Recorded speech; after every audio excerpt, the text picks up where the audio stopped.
अब मैं तोर साथ बिल्कुल नहीं रह सको। अब मैं अपन में के चाहत हूँ भाई। अरे थोड़ी दिन मोर बात तो सुन ले। का सुना? हाँ का सुना? बहुत सुन चुके हैं, लेकिन अब नहीं।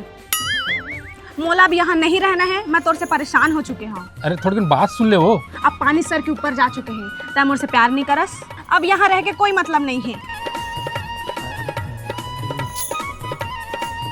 आज तो अच्छा सुनाए होला, अभी आत होगी मोर पाछू मोला मनाए बर, लेकिन मैं नहीं माना।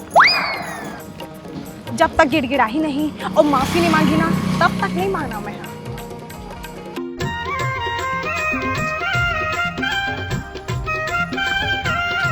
अब तक माफी मांगबे, गिड़गिड़ाबे, लेकिन तब बोले मैं नहीं जाऊँ। वो सब बन नहीं आए हो, बस की किराया दे आए हो इधर, वापस जन अभी दोबारा। ये दादा